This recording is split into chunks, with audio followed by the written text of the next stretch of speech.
dando continuidad pues a esas etapas, a esas fases metodológicas o etapas metodológicas del trabajo social de grupo. Ya habíamos retomado el tema del estudio, de la investigación, la importancia que tiene dentro de ese proceso para generar un proceso de diagnóstico grupal. Este diagnóstico grupal tiene unos elementos importantes, elementos que están enfocados en las características de grupo, identificar qué tipo de grupo, cuáles son las dinámicas que se dan al interior del grupo, cuáles son esos roles, esas funciones, esos vínculos que se dan, cómo se da la participación, por ejemplo, y cuál es ese problema central, esas causas y esas afectaciones que aquejan un poco su dinámica y su quehacer en el grupo.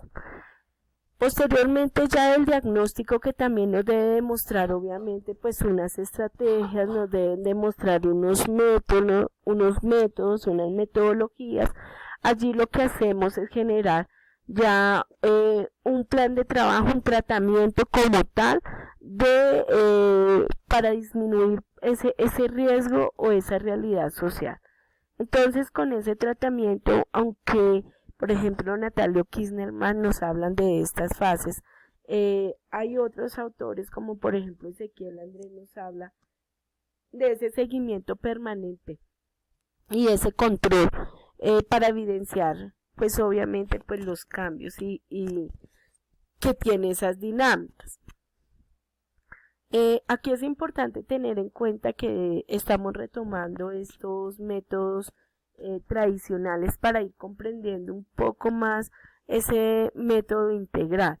Desde aquí, desde el trabajo social de grupo también podemos hablar, por ejemplo, de unas técnicas como la observación, ¿cierto? Unas técnicas importantes allí para poder hacer recolección de esa información a través de unos instrumentos como ficha técnica, relatorías, crónicas de grupo, listados de asistencia, evidencias del trabajo que se adelanten con ese grupo. Puede ser que también se utilicen otras metodologías aquí propias, metodologías de participación, como por ejemplo, y partiendo de una metodología como se llama la educación popular, como se llama la animación sociocultural, como por ejemplo el tema de redes de apoyo y otras metodologías importantes acordes, pues digamos que un poco a esas dinámicas que tiene el grupo. Con todo este contexto es importante tener unos elementos ahí que nos van a permitir avanzar un poco en el tema de acción social comunitaria, en el tema de la administración institucional, en el tema de el reconocimiento de esas capacidades, aplicación de respuestas a los problemas sociales.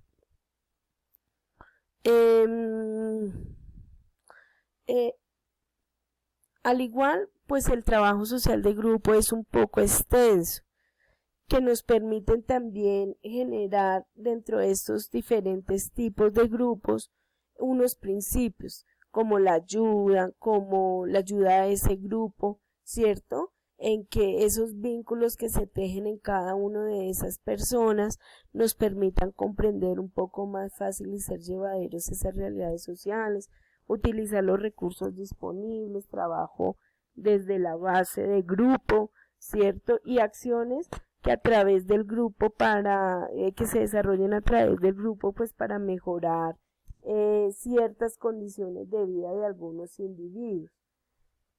Por otro lado, otro de los métodos tradicionales para recordar tenemos el trabajo social comunitario. Ese trabajo social comunitario está enfocado más desde lo comunitario para realizar desde lo comunitario para generar otros procesos y otras dinámicas más a nivel territorial, más de contexto y de construcción simbólica dentro de los mismos.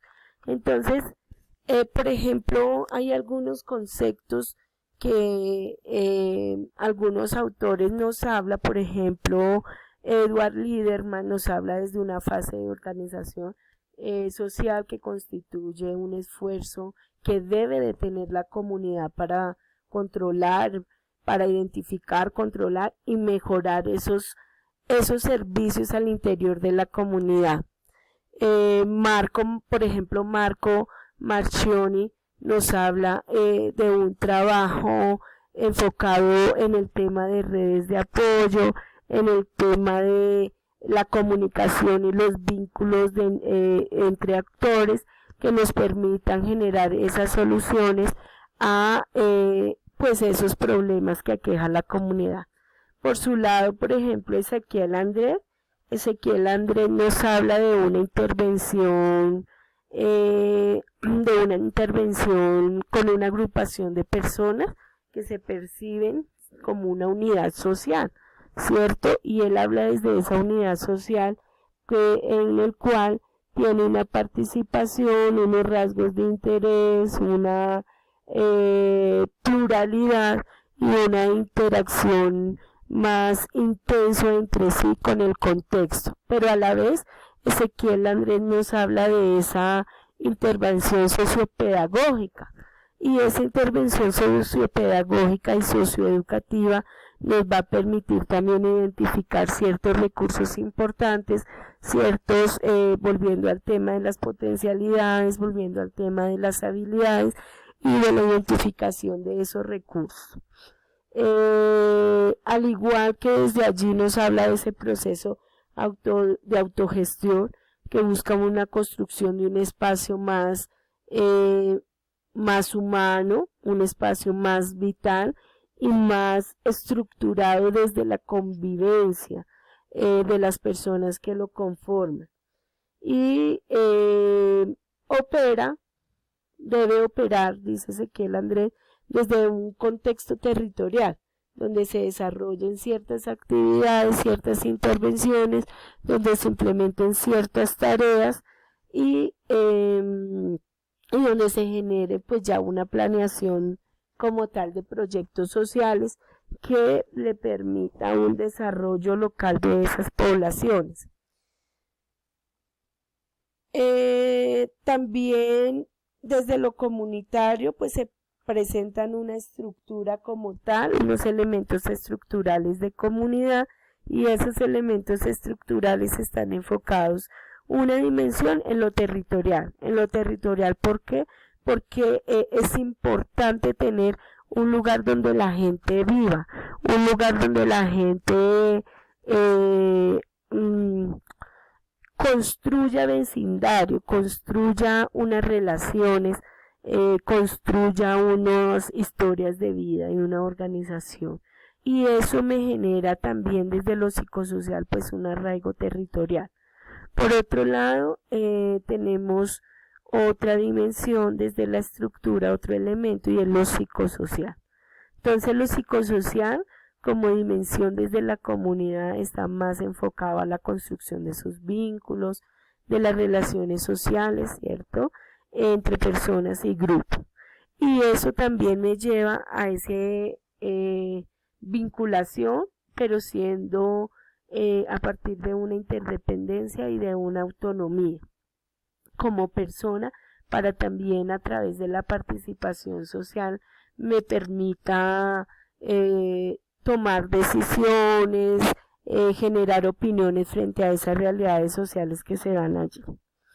Otro elemento importante es lo sociocultural. Lo sociocultural está enfocado en el tema de cultura, ¿cierto? Esa historia y esas experiencias compartidas, digamos que cotidianamente.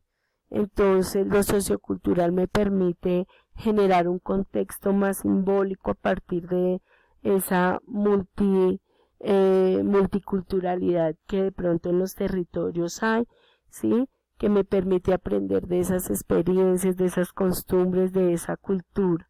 y allí pues se empiezan a construir nuevas dinámicas culturales a partir de esas experiencias aprendidas.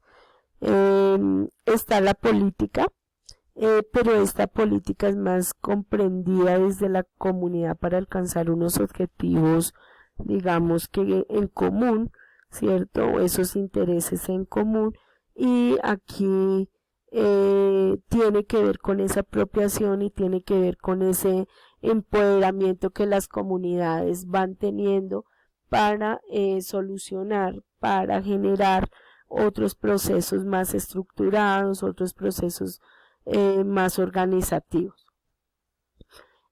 Tenemos unas fases metodológicas. En esas fases metodológicas tenemos la investigación, como en los otros métodos. Sin embargo, aquí en la comunidad la fase de investigación está más dada en ese estudio y esa investigación participativa que se debe dar desde las comunidades y desde una participación activa.